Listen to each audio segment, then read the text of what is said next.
Hello बेटा, कैसे हैं आप। Welcome to our channel Verma classes. आज बेटा हम एक नए चैप्टर के साथ आए हैं। हमने लास्ट क्लास में बेटा 2 चैप्टर हम कर चुके हैं ऑलरेडी।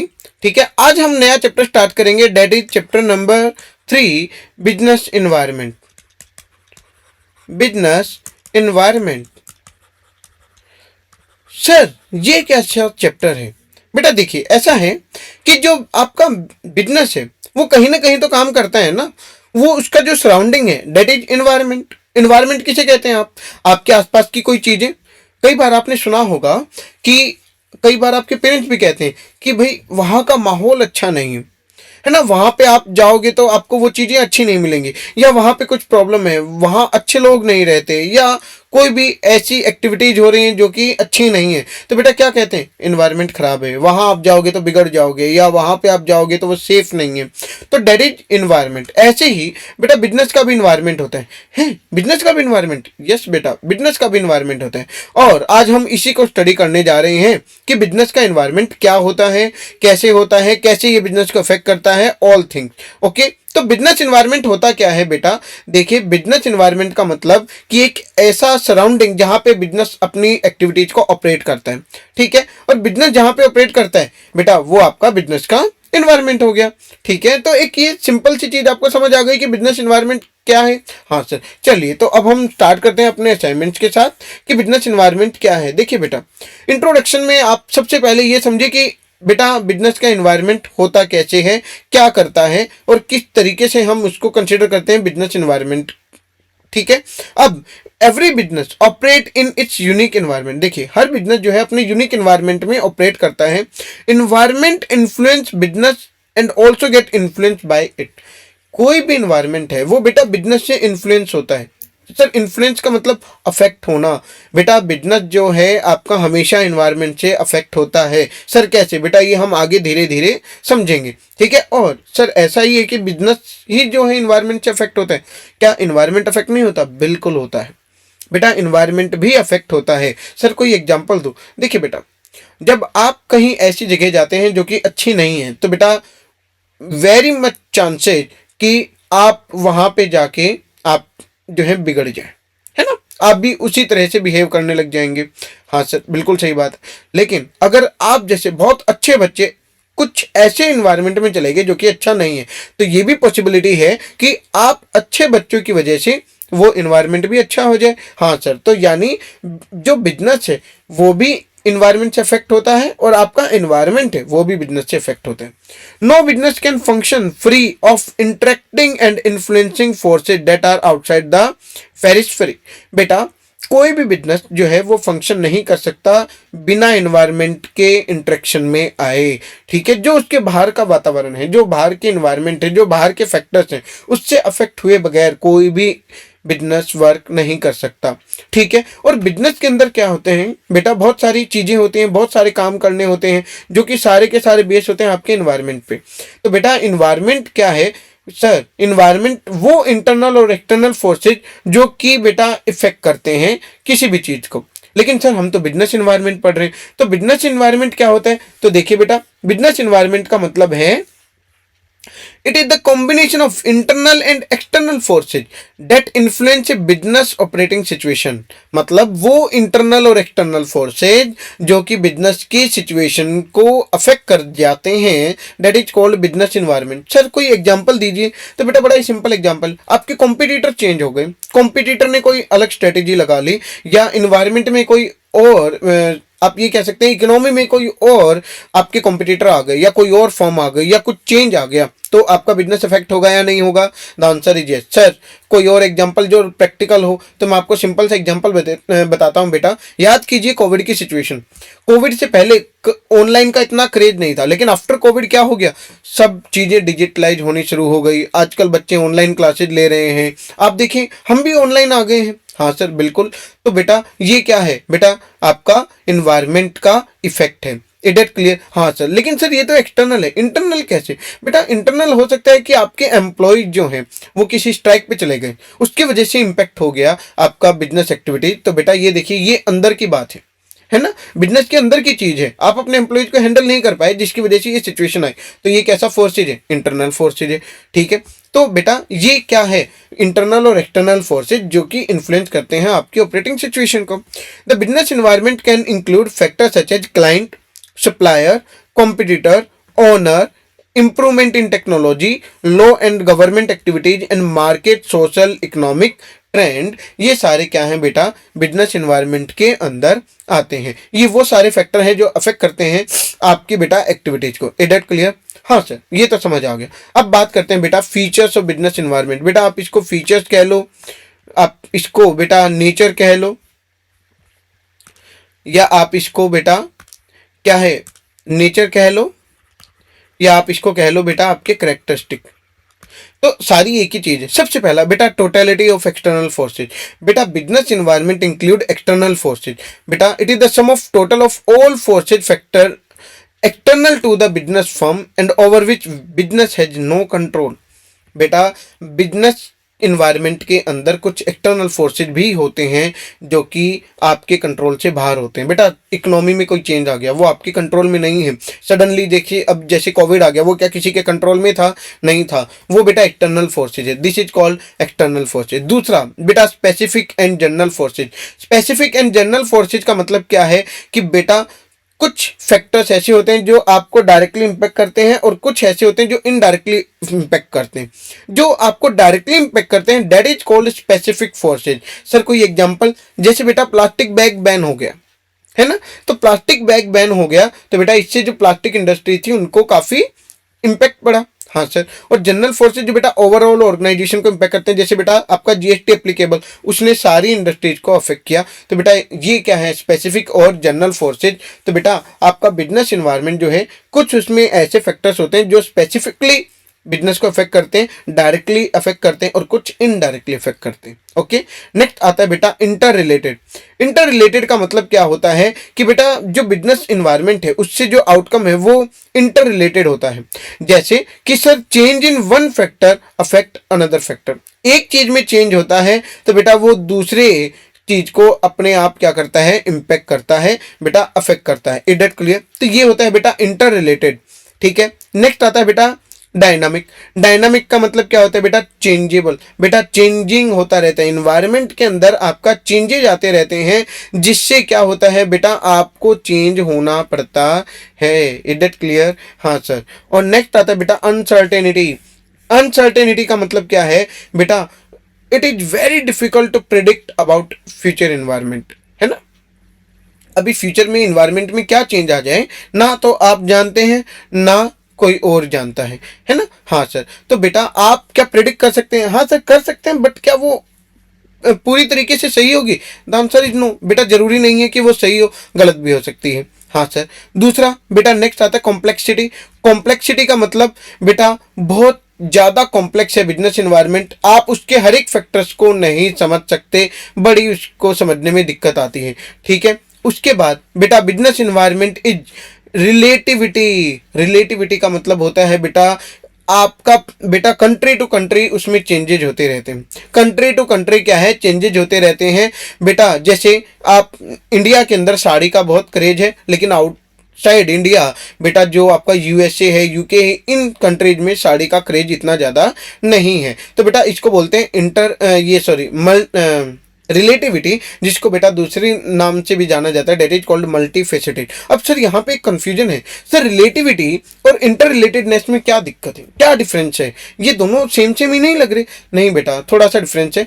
इंटर रिलेटेड होता है बेटा कि आपका आप कोई एक्शन लेते हैं उसका इम्पैक्ट आना। जैसे बेटा सोसाइटी में अब जो है लोग जो है वो केयरिंग हो गए हैं, हेल्थ कॉन्शियस हो गए हैं, वो अपनी हेल्थ का ज़्यादा ध्यान रखने लग गए, इसीलिए जंक फूड का जो ट्रेंड है, क्रेज है, वो कम होता जा रहा है। तो ये क्या हो गया बेटा, ये हो गया इंटर रिलेटेडनेस। अब जैसे सोशल चेंज आया, सोसाइटी में चेंज आया, तो आपके बिजनेस पे भी इसका इम्पैक्ट आएगा।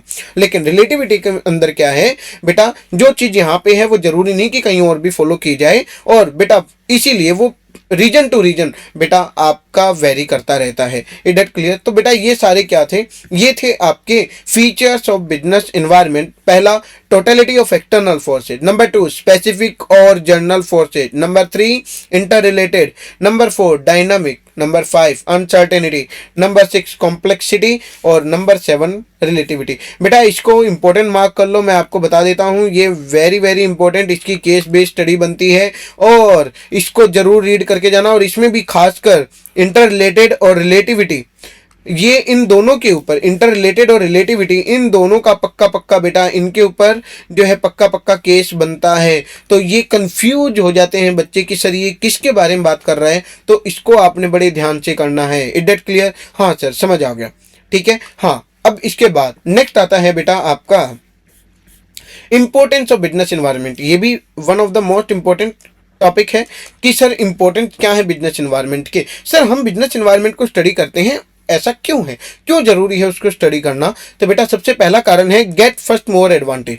ठीक है बेटा, आप एडवांटेज ले पाते हैं। सर कैसे, थोड़ा एग्जांपल दो। देखो बेटा, अब आपको पता है आपके एग्जाम में थोड़ा ही समय बाकी है ना? हाँ सर, अगर आपने पूरा साल के फर्स्ट डे से ही पढ़ाई शुरू कर दी होती तो आपको अपनी कमियां पता चल जाती और आप उसको इजीली ओवरकम कर पाते और आपकी वो एडवांटेज बन जाती, यस और नो, और आप बहुत ज़्यादा चीज़ें कवर कर पाते। लेकिन अब अगर कोई बच्चा लास्ट में सीरियस हुआ है कि अब मैं कर लूँ 10 दिन में, 15 दिन में या 1 महीने में, तो बेटा क्या उसको वो एडवांटेज मिलेगी जो आपको मिला? The answer is no. तो बेटा इसीलिए बिजनेस एनवायरनमेंट को अगर ऑर्गेनाइजेशंस पहले बेटा स्टडी कर लेती हैं तो उनको फर्स्ट मूवर एडवांटेज मिल जाता है और वो उसकी एडवांटेज ले लेते हैं और उसके अंदर जो अपॉर्चुनिटीज आती हैं उसको ग्रैब कर लेते हैं। ओके, दूसरा आता है बेटा आइडेंटिफिकेशन ऑफ थ्रेट।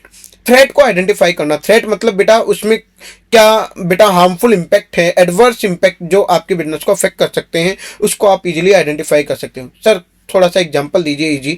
अगर मैं आसान शब्दों में कहूँ तो बेटा आप ध्यान रखिए, आप अभी पढ़ाई कर रहे हैं, अगर आप स्टार्टिंग से पढ़ाई कर रहे होते हैं तो आपको पता होता है कि मेरा कौन सा कॉन्सेप्ट वीक है और कौन सा मेरा स्ट्रॉन्ग है। अब जो वीक है आप उसको स्ट्रॉन्ग कर सकते हो, आपको अपना थ्रेट पहले ही पता चल गया, आपको अपनी वीकनेस पता चल गई, ठीक है, तो आप उसको आइडेंटिफाई करके उसको ठीक कर सकते हो। लेकिन बेटा अगर आप उसको देखते नहीं हो, अब बिल्कुल 10 दिन पहले ही उठते हो कि अब करना पड़ेगा भाई, अब तो पेपर आ गए, तो बेटा वहां पे आप अपने थ्रेट को आइडेंटिफाई नहीं कर पाओगे और अगर कर भी लोगे तो आप उसको रिजोल्व नहीं कर पाओगे। इसीलिए बेटा आइडेंटिफिकेशन ऑफ थ्रेट, बेटा ये सेकंड इंपॉर्टेंस है कि अगर बिजनेस जो है अपने एनवायरनमेंट को पहले ही बेटा आइडेंटिफाई कर लेते हैं थ्रेट को, तो वो जल्दी से उसको ओवरकम करके और बेटा एक क्यूरेटिव एक्शन ले सकते हैं। नेक्स्ट आता है बेटा टैपिंग यूजफुल रिसोर्सेज। बेटा टैपिंग यूजफुल रिसोर्सेज का मतलब है यूजफुल रिसोर्सेज को टैप करना। मतलब क्या सर? बेटा अगर आप अपने रिसोर्सेज को टैप कर लेते हैं तो आपको आगे दिक्कत नहीं आती। कोविड में आपने एक ऐड चली थी बेटा, अगर आपने शायद ध्यान किया हो कि एक शॉपिंग कॉम्प्लेक्स था जिसमें बहुत ही कम राशन रह गया था, तो लोगों की मारा मारी चल रही थी, मैं भी ये भी ले लूँ, ये भी ले लूँ, ये भी ले लूँ, ये भी ले लूँ, है ना? तो मारा मारी क्यों थी? क्योंकि सर सबको पता था कि लॉकडाउन है, बाद में रिसोर्सेज कम ना पड़ जाए या खत्म ना हो जाए, है ना? तो बेटा इसीलिए टैपिंग यूजफुल रिसोर्सेज बिजनेस के पॉइंट ऑफ व्यू से भी बहुत जरूरी है।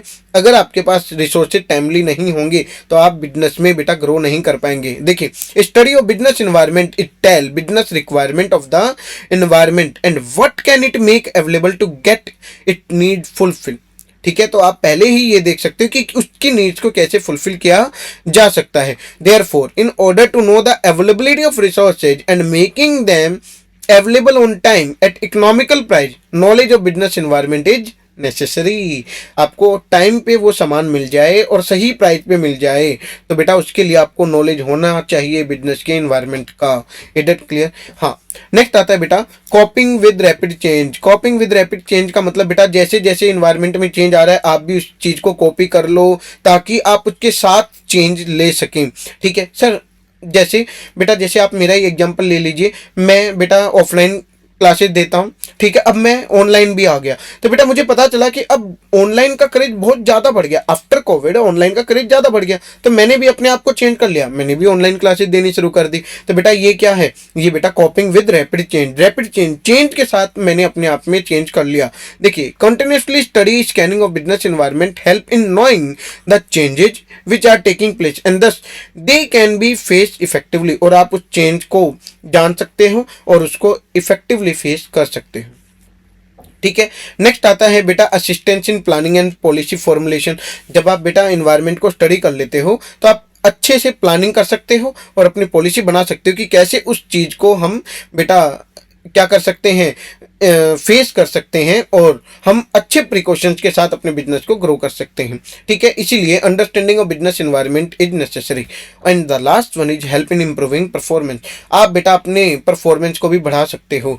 ठीक है, अगर आप टाइमली हर चीज़ को एनालाइज कर लेते हैं तो इससे आपकी परफॉर्मेंस भी इंक्रीज हो जाती है और सही चीज़ एनालाइज करने से आपको काफ़ी बेनिफिट मिलता है। अगर मैं आपकी स्टडी की बात करूँ, अगर आप टाइमली बेटा इन्वायरमेंट को देख पा रहे हैं और आप अपने इन्वायरमेंट को एनालाइज कर लेते हैं तो आप अपनी परफॉर्मेंस को बढ़ा सकते हैं। जहां आपकी कमियां आप उसको चेंज कर सकते हैं। तो बेटा इस तरीके से आप अपने परफॉर्मेंस इंप्रूव कर सकते हैं। तो बिजनेस में भी ऐसे ही होता है। अगर आप बिजनेस इन्वायरमेंट को प्रॉपरली मॉनिटर करके बेटा उसको स्टडी करते हैं तो बेटा आप अपनी ऑर्गेनाइजेशन के परफॉर्मेंस को बढ़ा सकते हैं। इसमें कोई डाउट नहीं सर, इसमें कोई डाउट नहीं है। अब नेक्स्ट बेटा जिसमें क्वेश्चन बनता है बेटा इसका डायमेंशन या कंपोनेंट ऑफ बिजनेस एनवायरनमेंट, इसका क्वेश्चन पक्का पक्का बनता है सर ये क्या है। बेटा कंपोनेंट ऑफ बिजनेस एनवायरनमेंट का मतलब है कि बिजनेस एनवायरनमेंट के कंपोनेंट क्या है। बेसिकली दो कंपोनेंट होते हैं मेनली, एक इंटरनल और एक एक्सटर्नल। इंटरनल होता है बेटा जो विद इन द ऑर्गेनाइजेशन, मतलब जो विद इन ऑर्गेनाइजेशन होता है। ठीक है, जैसे आपके मिशन एंड ऑब्जेक्टिव, भाई आपका क्या मिशन है, आपके बिजनेस का क्या ऑब्जेक्टिव है, ऑर्गेनाइजेशन का स्ट्रक्चर कैसा है, लेबर क्या है, रिसोर्सेज कितने हैं। तो ये सारे इंटरनल फैक्टर्स हैं जो आपके बिजनेस की एक्टिविटी को अफेक्ट करते हैं। दूसरा बेटा एक्सटर्नल, एक्सटर्नल मतलब आउटसाइड द ऑर्गेनाइजेशन। एक्सटर्नल में दो बातें आती हैं बेटा, एक माइक्रो इन्वायरमेंट, एक मैक्रो इन्वायरमेंट। माइक्रो मतलब जो बेटा स्मॉल लेवल पे डायरेक्टली इंपैक्ट करता है, जैसे आपके कस्टमर, आपके सप्लायर, आपके इन्वेस्टर, आपके कॉम्पिटिटर एक्सेट्रा। और मैक्रो मतलब जो वो सारे इंपैक्ट जो बड़े लेवल पे और आपको इनडायरेक्टली बेटा इफेक्ट करते हैं, that is political, economical, social and technological. ये आपके मैक्रो इन्वायरमेंट है जिसको डायमेंशन ऑफ बिजनेस इन्वायरमेंट भी कहते हैं। बेटा ये मोस्ट इंपॉर्टेंट है, मोस्ट इंपॉर्टेंट है। आज तक कभी ऐसा हुआ नहीं कि इनमें से कोई क्वेश्चन ना आया हो पेपर में, तो इस बार भी पक्का पक्का आएगा और ये कम से कम 3 से 6 मार्क का आता है बेटा। मिनिमम 3 मार्क का तो है ही है और 6 मार्क का भी आता ही है। और बेटा ध्यान रखना इसमें से आपका एमसीक्यू भी बनता है। ओके सर, तो बेटा अब हम इसको अच्छे से करेंगे और ये बड़े ध्यान से करना है। तो वन बाय वन बेटा इसी को बोलते हैं डायमेंशन कह लो। ठीक है, आप डायमेंशन कह लो, फैक्टर्स ऑफ बिजनेस एनवायरनमेंट कह लो। तो बिजनेस एनवायरनमेंट के 5 फैक्टर्स होते हैं। कौन कौन सा? पहला इकोनॉमिक, दूसरा सोशल, तीसरा टेक्नोलॉजिकल, पॉलिटिकल एंड लीगल। तो वन बाय वन समझते हैं कि ये क्या होते हैं। सर सबसे पहले आता है बेटा इकोनॉमिक एनवायरनमेंट। इकोनॉमिक एनवायरनमेंट का मतलब सर वो एनवायरनमेंट जो तुरंत और इमीडिएट डायरेक्ट इंपैक्ट करता है आपके बिजनेस को। ठीक है, जो डायरेक्ट इंपैक्ट करता है आपके बिजनेस को, that is economic environment. For example rate of interest, बेटा रेट ऑफ इंटरेस्ट में चेंज आ गया, इन्फ्लेशन रेट बढ़ गया, या इनकम ऑफ पीपल चेंज हो गई, मॉनेटरी पॉलिसी बढ़ गई, या कोई प्राइस लेवल में कोई चेंज आ गया। ये वो इकोनॉमिक फैक्टर हैं जो कि बेटा आपके बिजनेस फर्म को इम्पैक्ट करते हैं। ठीक है, इकोनॉमिक एनवायरनमेंट में offer opportunity to a firm और इट में पुट कॉन्स्टेंट। बेटा जो इकोनॉमिक एनवायरनमेंट है वो किसी बिजनेस को अपॉर्चुनिटी दे भी सकता है और उसको वो मुसीबत में भी डाल सकता है। इसलिए इकोनॉमिक एनवायरनमेंट को स्टडी करना बड़ा जरूरी है। जब भी आपका कोई इन्फ्लेशन या ऐसी कोई भी फैक्टर आ जाए जो कि रिलेटेड टू योर इकोनॉमी होता है बेटा, that is comes under economic environment. और ये आपने बेटा डायमेंशंस को पक्का पक्का करना है, किसी भी हाल में नहीं छोड़ना, चाहे कोई कुछ भी कहे। इनको तो आपने बेटा पूरा टाइम देना है और ध्यान से करना है। ठीक है, नेक्स्ट आता है बेटा सोशल एनवायरनमेंट। सोशल एनवायरनमेंट क्या होता है बेटा? सोशल एनवायरनमेंट मतलब आपकी सोसाइटी का क्या बेटा ट्रेडिशन है, क्या आपकी सोसाइटी में कस्टम फॉलो किए जा रहे हैं। ठीक है, तो बेटा लिटरेसी रेट आपका क्या है, वहाँ का लाइफस्टाइल कैसा है, तो इससे बहुत फर्क पड़ता है। बेटा अगर कोई एक ऐसी मॉडर्न हाई फाई सोसाइटी है जहाँ पे लोग मॉडर्न तरीके से रह रहे हैं, लाइफस्टाइल बहुत अच्छा है, तो आप जैसे ही वहाँ पे रहते हैं तो वहाँ पे लोगों की सोच भी वैसी हो जाती। लेकिन एक दूसरी तरफ ऐसी सोसाइटी है जहाँ पे बेटा आपका जो लो ग्रेड के लोग रहते हैं, बात बात पे लड़ाई झगड़ा करते हैं, मतलब बर्दाश्त ही नहीं, सामने वाले को 2 पैसे मिल गए तो बेटा ईर्ष्या स्वभाव है, तो बेटा वहाँ पे आप बिजनेस को नहीं कर सकते, है ना। तो ये बिजनेस आपके इम्पैक्ट करता है। तो ये सारा इम्पैक्ट किसकी वजह से है? That is social environment. This is social environment कि जहां पे बेटा सोसाइटी का क्या इंपैक्ट है वो आपके बिजनेस पे पड़ता है। नेक्स्ट आता है बेटा आपका पॉलिटिकल। बेटा ध्यान रखना पॉलिटिकल और लीगल में कोई ज्यादा फर्क नहीं है, बच्चे कई बार कंफ्यूज हो जाते हैं। पॉलिटिकल क्या होता है बेटा? पॉलिटिकल का मतलब वो factor relating to the government affairs. ठीक है, गवर्नमेंट के अफेयर से रिलेटेड कोई भी चीज हो रही है, लाइक गवर्नमेंट की पावर में कोई चेंज आ रहा है, गवर्नमेंट का एटीट्यूड टुवर्ड डिफरेंट ग्रुप कोई चेंज हो गया है, पॉलिटिकल सिचुएशन में कोई चेंज हो गया है, ऑर्गेनाइजेशन में कोई चेंज हो गया है, पॉलिटिकल स्टेबिलिटी जो है कॉन्फिडेंस बना देती है कि भाई मैं हूं, तो उसकी कोई पॉलिसी से आपको कोई इंपैक्ट आ रहा है, तो बेटा वो सारे के सारे क्या हैं, आपके पॉलिटिकल एनवायरनमेंट। मतलब गवर्नमेंट में कोई भी चेंज आने से अगर आपके बिजनेस पे इंपैक्ट आता है तो वो आपका पॉलिटिकल एनवायरनमेंट का पार्ट बनता है। किसका पार्ट बनता है? पॉलिटिकल एनवायरनमेंट का पार्ट बनता है। जैसे बेटा आजकल बहुत सारी जन धन योजना चली थी, ये गवर्नमेंट की पॉलिसी थी, तो इससे बेटा इंपैक्ट आया, तो ये कैसा फैक्टर है? पॉलिटिकल एनवायरनमेंट है। Is that clear? हाँ सर। नेक्स्ट आता है बेटा लीगल एनवायरनमेंट। लीगल में क्या है बेटा? लीगल का मतलब लीगल, लीगल बोले तो लॉ, है ना। आपका कोई कॉन्स्टिट्यूशन में बेटा कोई चेंज आ गया, लेजिस्लेशन में कोई चेंज आ गया, गवर्नमेंट ने कोई ऑर्डर पास कर दिया, कोई बेटा कोर्ट का जजमेंट आ गया, कोई बेटा आपका कैरिकुलम जो है वो पास हो गया, कोई कमीशन या वेरियस एजेंसी ने कोई डिसीजन पास कर दिया, उसकी वजह से आपके बिजनेस पे कोई इंपैक्ट आ गया, that comes under legal environment. ठीक है, वो किसके अंदर आते हैं बेटा? वो सारे के सारे लीगल एनवायरनमेंट में आते हैं। देखिए बेटा, it's constitute the law and legislation pass by the government, administrative order, court judgment, decision of various commission and agency. Business have to act according to the various legislation and their knowledge is very necessary. इसमें कोई doubt? तो बेटा ये आपका legal environment है।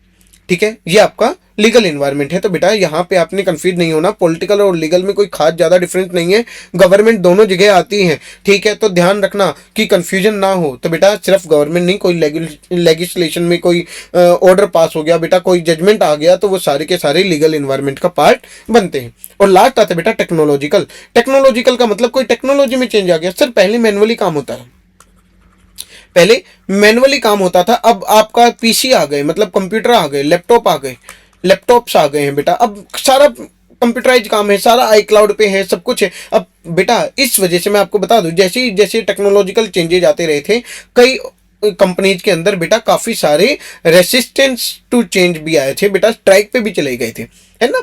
तो उनको जब कंपनी ने ये अश्योर किया कि आपको हटाया नहीं जा रहा, उनके साथ एक बेटा हेल्पर रखा गया, उनको धीरे धीरे काम सिखाया गया। ठीक है, तो बेटा ये चीज बहुत जरूरी है कि जब भी इस तरह का कोई बेटा एडवांसमेंट आता है, टेक्नोलॉजी में कोई चेंज आता है, तो कई बार रेसिस्टेंस टू चेंज होता है, तो वहां पे बड़ा ही क्रिटिकल तरीके से बेटा और बहुत ही समझदारी से बिजनेस जो है सिचुएशन को हैंडल करता है, अदरवाइज बहुत ही बड़ा इश्यू क्रिएट हो सकता है। तो टेक्नोलॉजिकल इन्वायरमेंट मतलब वो सारे चेंज जो टेक्नोलॉजी के एडवांसमेंट से रिलेटेड कोई चेंज है बेटा। आज की डेट में नई नई टेक्नोलॉजीज आती रहती हैं। सर कोई एग्जांपल और दो, तो बेटा मैं आपको सिंपल एग्जांपल देता हूँ। आप अपने घर में अगर ग्रैंड पेरेंट्स हैं तो आप उनको बेटा आईफोन दो, वो नहीं चला पाएंगे, और आप कीपैड वाला फोन दो, वो चला लेते हैं। तो कीपैड वाला कुछ हद तक वो जल्दी सीख जाते हैं, लेकिन आज टच जो है, आईफोन जो है, वो उनके बस का नहीं होता। लेकिन एक्सेप्शन है यहाँ पे, कुछ जो है ग्रैंड पेरेंट्स आईफोन ही यूज कर रहे हैं, तो उनकी मैं काउंटिंग नहीं कर रहा, जिन्होंने फोन नहीं चलाया मैं उनकी बात कर रहा हूँ। तो that is technological environment. It that clear? तो बेटा this is very very important topic, और इसमें से हमेशा क्वेश्चन बनता है, और इसके अंदर से 3 से 6 मार्क्स का क्वेश्चन बनेगा। ठीक है, तो बेटा ये आपने अच्छे से करना है। तो बेटा 5 तरह के आपके इन्वायरमेंट होते हैं: economic, social, political, legal and technological. It that clear? I hope यहाँ तक आपको समझ आया। हाँ सर बिल्कुल समझ आया। नेक्स्ट आता है बेटा इसका last topic, that is demonetisation. बेटा डीमोनेटाइजेशन का मतलब क्या है? बेटा डीमोनेटाइजेशन बेटा आपका आया था कब? आपका 8 नवंबर 2016। ठीक है, 8 नवंबर 2016 में ये बेटा डिमोनेटाइजेशन आया था, जिसमें बेटा क्या हुआ था, आपकी 501,000 की करेंसीज को क्या कर दिया था? बंद कर दिया था। मतलब वो अब नो फर्दर लीगल टेंडर। ठीक है, वो बेटा लीगल टेंडर नहीं रही थी। ठीक है, और जिसकी वजह से this lead to 86% of money circulation invalid. 86% जो मनी का सर्कुलेशन था वो इनवैलिड हो गया था, बिकॉज वो बेटा 500 और 1000 की करेंसी में ही हो रहा था। तो सर एक बात बताइए, डिमोनेटाइजेशन क्या? तो इससे क्या, इसका एम क्या था? इसका कुत्ते इफेक्ट आया होगा। हाँ बेटा बिल्कुल। तो एम क्या था डिमोनेटाइजेशन का? What to curb the corruption, बेटा करप्शन को रोकना, और counterfeiting the use of high demonetization note for illegal activities. बेटा कुछ जो आपकी कैश है वो इलीगल एक्टिविटीज में काफी यूज होने लग गया था, बहुत सारे इलीगल एक्टिविटीज आ गई थी, कुछ फेक करेंसीज भी बहुत ज्यादा सर्कुलेट हो गई थी, इसी वजह से बेटा डिमोनेटाइजेशन किया गया था। And specially for accumulation of black money. बेटा ब्लैक मनी लोगों के पास बहुत ज़्यादा था, उसको बाहर निकालने के लिए ये पॉलिसी लाई गई थी, जो कि generated by income that had not been declare in the tax authority. Sir ये ब्लैक मनी कैसे जनरेट होता है बेटा? आपके पास कोई कैश आया और आपने उसको डिस्क्लोज नहीं किया टैक्स अथॉरिटी को, तो बेटा वो आपका एक तरह से ब्लैक मनी हो गया, जिसका कोई रिकॉर्ड नहीं होता। तो बेटा ऐसे मनी को बाहर निकालने के लिए डिमोनेटाइजेशन किया गया था। सर इसके फीचर्स क्या थे, इससे क्या इम्पैक्ट हुआ? तो सबसे पहला बेटा, demonetisation is viewed as tax administration measure. बेटा हमने इसलिए किया ताकि टैक्स एडमिनिस्ट्रेशन मेजर को ठीक किया जा सके। मतलब cash holding arising from declare income was readily deposit in bank and exchange of new notes. बेटा जितना भी लोगों को जैसे ही पता चला डिमोनेटाइजेशन हो गया, तो बेटा उन्होंने सबने पैसे जो है बैंक में जमा करने शुरू कर दिए, जिसकी वजह से बेटा ब्लैक मनी जो है वो आपका क्या हो गया, बाहर निकल के आ गया। देखिए, but those with black money had to declare their unaccounted income wealthy and pay tax and penalty rate. बेटा लेकिन जिनके पास ब्लैक मनी था उनके लिए भी बड़ी समस्या हुई थी, और एट लास्ट उन्होंने अब क्या किया था बेटा, वो पैसा डिपॉजिट किया और उसके ऊपर टैक्स पेनल्टी के साथ दिया। ठीक है, उसके बाद दूसरा क्या था बेटा, interpret as measure to improve tax compliances. बेटा टैक्स कंप्लाइंसेज बढ़ाया गया। इससे बढ़ा सर कैसे? क्योंकि बेटा जैसे ही उसमें आ गया पैसा अकाउंट में, बेटा आपका टैक्स इवेजन जो था वो नहीं हो पाया। ठीक है, और वो एक्सेप्ट भी नहीं किया गया, और टैक्स कलेक्शन भी बहुत ज़्यादा था। उसके बाद बेटा अगर आपको ध्यान हो तो उस टाइम पे बेटा 2 साल तक तो जब इनकम टैक्स के रिटर्न थे, तो ये चीज़ स्पेशली पूछी जा रही थी कि 2 लाख से ज़्यादा डायरेक्ट आपका कैश डिपॉजिट हुआ है या नहीं हुआ एक साथ। तो बेटा अगर हुआ है तो उसमें भी फर्दर डिक्लेरेशन मांगी थी इनकम टैक्स रिटर्न में। ठीक है, तो ये सारे क्या थे बेटा, टैक्स मेजर को इंप्रूव करने के लिए। Demonetisation also lead to channelise saving into formal financial system. बेटा बैंक डिपॉजिट इंक्रीज हुआ, हाउएवर इंटरेस्ट रेट डिक्रीज हो गया था। और ये बैंक में डिपॉजिट ज़्यादा था तो इंटरेस्ट रेट कम हो गया। सर बस इतनी सी बात। बेटा इससे क्या हुआ बेटा, लोगों के पास मनी फ्लो बढ़ गया, लोन लोगों को ज़्यादा मिलने लग गए, और बैंक जो है इसको इन्वेस्ट करने लग गया किसमें, प्रोडक्टिव यूसेज में। बेटा अभी तक आपका जो है पैसा जो है आपके पास पड़ा था, आपके घर में पड़ा था, क्या उससे वो पैसा बढ़ रहा था? नहीं। क्या उससे कोई इकोनॉमी में डेवलपमेंट में काम आ रहा था? नहीं सर, हमारे पास कैश रखा है, कैश रखा रहा।